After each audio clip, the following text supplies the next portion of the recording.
Well guys, we have established that the RTX 3090 is the best GPU to get in this period. Now, you have seen all the builds with the i9s, like the red one with the 700K. However, today we are doing that build cheaper. So today is gonna be the absolute cheapest 1080p 240Hz gaming build / heavy multiplayer title / editing / streaming / artificial intelligence build possible. So how are we making it cheaper? Simple.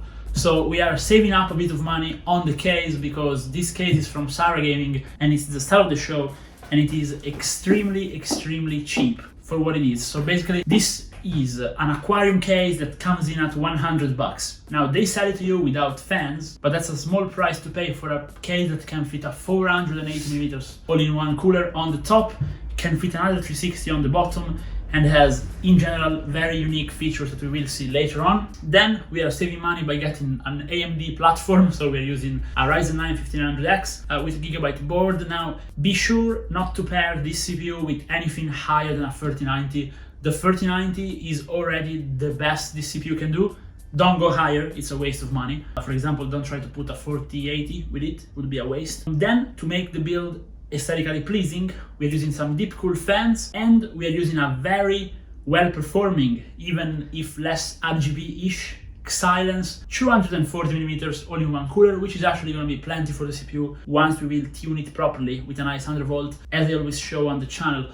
So you might be wondering, okay, good, but what's the power supply? Well, power supply is a Chinese brand. It's actually a very good Chinese brand, because this build is actually in action because I bought a PC that is destined to the Asian market and I bought it for cheap and it had the weirdest RTX 4080 possible in there. Now we'll put some footage on the screen right now. And basically, aside from the Gallardo RTX 4080, it had this 1000 watt PSU with the name that remembers me of an anime. So we're using it in this build, and I say without further ado, we get built in. We already have the motherboard with the CPU, the RAM, the SSD built in. We're using just an MSI 4.0 drive, so we just have to mount the cooler, mount everything in, mount the GPU, and then see how the build comes out.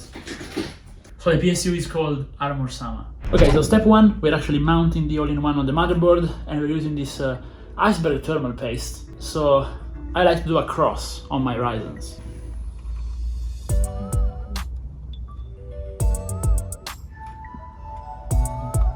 Now, this is not the best cross, but it's gonna work fine.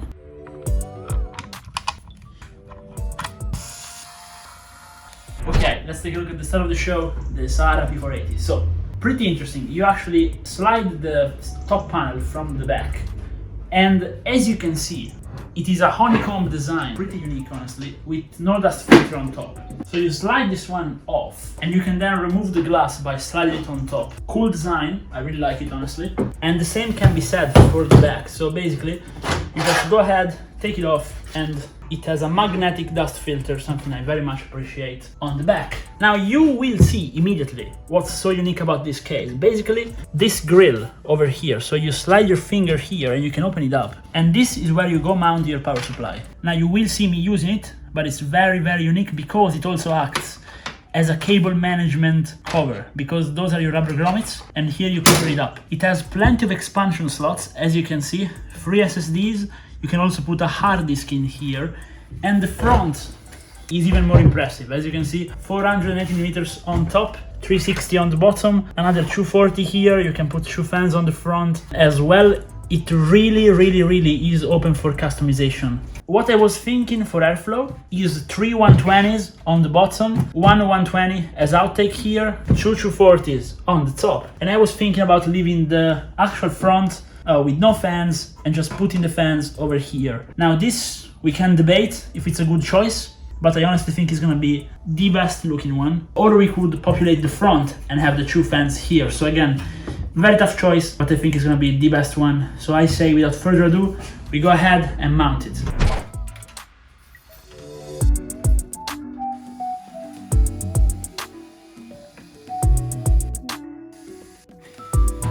Now you see the attention to detail when it comes to the bottom. Like this one has a very cool pattern on it and it's fully magnetic, double-sided filter. Really cool.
And here we are with the build finished. Now honestly, I'm just gonna say it, I wasn't expecting it to come out looking this good. This SaharaGaming P480 case is absolutely crazy.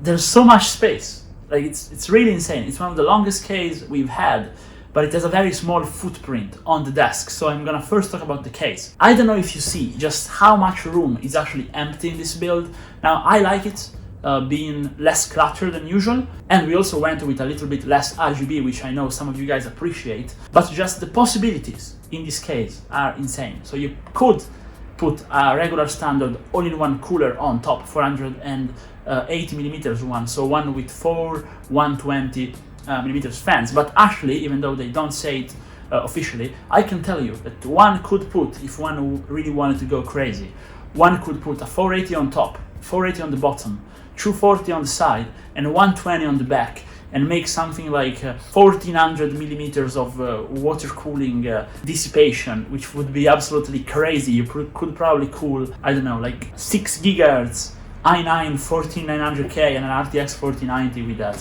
So it would be absolutely insane. Do you want me to do that? Would probably need to have someone send me the water cooling kit because it's gonna cost too much. But do you want me to like go ahead and try to do it? Do let me know. But with that aside, I honestly kind of like how it came out with the bottom height fans, which are just gray, and with the top that's actually red. And then I just let color cycle through the rest. One of the most unique things about this case as well is how you mount the power supply. So it is vertical mounted basically on the back, and it has an extension cable, and it actually has a full bracket that covers all your cable management. It's a bit tight to make it fit, but it does work great and basically doesn't push the heat into the case. Now I say it's time to move on and to talk about performance and cooling, which is probably what most of you guys want to know.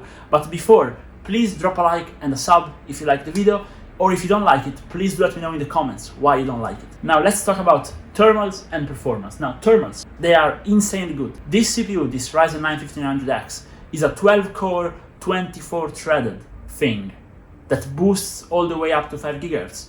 And this little, tiny, 240mm all-in-one cooler by Xilinx keeps it completely under wraps. It just goes to show how good this cooler is. Honestly, Xilinx products are always a guarantee.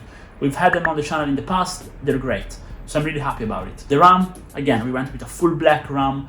The motherboard is nothing insane, but it's pretty good gigabyte board. Solid VRMs is handling everything properly. The XMP works flawlessly. Again, I set 1-to-1 my FCLK and I did undervolt the whole thing as I show in my tutorials on the channel. But even at stock, it was running cool and quiet. The 3090, the same. I managed to pick out this one, which is basically new. It ran like for a week. And so it's, as you can see by the Heaven benchmark test and by the Firestrike, it's just going extremely low in temperature. Speaking of Firestrike, the score is insane. 50K in graphics. Just overall extremely high performance. This combo is really balanced. Now I wouldn't push much higher in terms of GPU with this Ryzen because again the IPC is good but it's not insanely good. So I would go maximum with an RTX 3090 Ti, but you definitely cannot put like a 4090 which goes 50% faster with this if you're playing at high refresh rate 1080p. Speaking of which, we tested at high refresh rate 1080p Warzone, Apex and Fortnite, and now we'll put some gameplay on, but Warzone was extremely smooth. Now we have the Halloween event going on, time of recording, and we were just maxing out 240 FPS all the time. Of course it dips every now and then, it is Warzone, of course it will dip in landing, but in-house while fighting, just 240 FPS, very solid. Apex Legends, we're getting close to the 300 Hz game cap, and Basically, we can also play with like medium to high details, not competitive settings in there.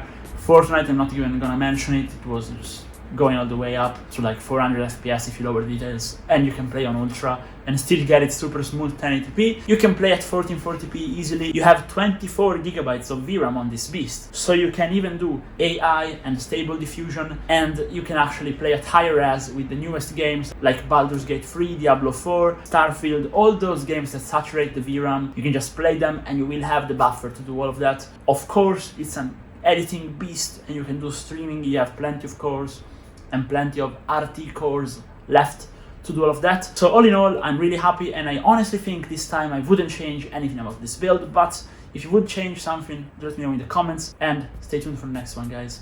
Bye!